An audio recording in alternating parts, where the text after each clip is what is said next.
fellow dorks? It is the Turtle Dork back with a new movie review for you today. So a little late on this one. This is Jonah Hill's directorial debut, Mid90s. This is basically the story about a kid, I believe he's 13-year-old kid named Stevie, who is having some troubles at home. He lives with his mother and his older brother, and he's basically just having kind of, teenage problems with his mother, with his older brother, and he kind of finds solace and finds a family in these skateboard kids that he's kind of taken a liking to. And really the story is just about him finding this family with these other kids, and him kind of going through this journey of kind of self-discovery and coming to terms to who he is and what he wants to be, as he goes through those ups and downs and those conflicts, not even just within the group of the family that he's made with some of these skater kids, but also with his mother and with his older brother.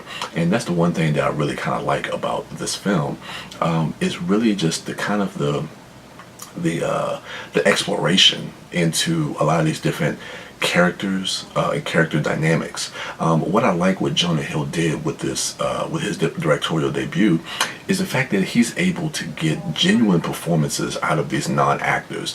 Now, the skateboard kids that we see, Ray, Fuckshit, oh goodness, Ruben, and fourth grade, they are all non-actors. They are actual, they are real life skateboarders, but he's able to get some really genuine performances out of these skateboard kids, these non-actors, that really allows you to connect with what they're going through, and especially the character dynamics, the way he's able to kind of build like a lot of the tension and the friction, and just what it is that these kids want out of life. Like Ray is like the kid who kind of wants to get out from the life that he's living now, and the character Fuckshit, it's funny to say that name, but that's his name in the movie.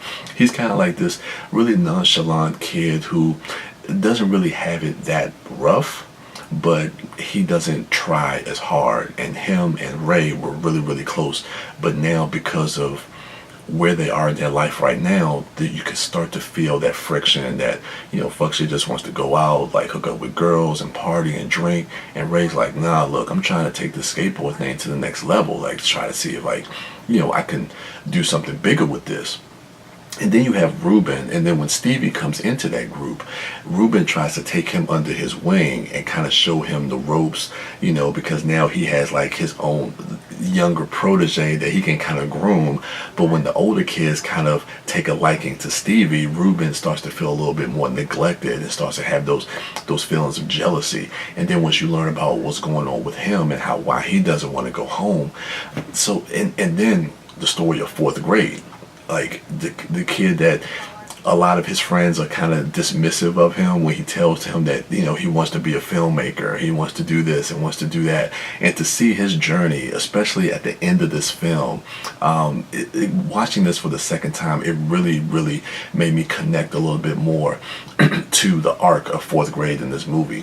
But those are all those characters. And then on the flip side of that, you got Stevie at home with his family, the relationship with his mother, the relationship with his brother, his older brother, and how his older brother really abuses him. But then towards the end of the film, you really get to see that his brother is dealing with his own story, his own struggles, his own conflicts, his own demons that he's dealing with. And there's a separate story, a separate movie that you could probably tell with him as well. And yeah, just Catherine Waterston as the single mother. It's interesting to see that dynamic with the family, because she's the type of mother that she loves her kids, but you can tell that she had her children at a very young age. And not that she's a bad mother, but I think she's the type of person that kind of like tells her kids too much. I think they know too much about her personal life, her private life, as far as like who she's dating, the type of men that she brings around her kids. Like those type of things really affect your children, especially at a young age. And you could tell that with Stevie and his older brother Ian, played brilliantly by Lucas Hedges, who's having an amazing year. You could tell how that has affected them growing up. So it's I don't know, man. Like, I really took to this film a lot, especially on my second watch. I really enjoyed this film. Definitely try to check this out if it's playing somewhere near you. I know it's not playing in a lot of theaters, and it's probably on its way out of the theaters because a lot of these smaller, low-budget films usually only have like a week or two run. So please, if you're able to check this out, this is definitely one of my favorite movies of the year. Currently, somewhere in the top of my list. Save that for the dorkies. Anyway, yeah, so those are kind of like my initial thoughts that I really wanted to get out about this film. Let me know what you thought of the film Mid90s in the comments below. Go ahead, rate, like, subscribe, and share, and go ahead and check out my other dorks at MouthDork, at the Disco Dork, and at Sidewalk Siren, and at WB Das. Didn't forget you, Billy. And as for me, I am the Turtle Dork, and with that, I'm out.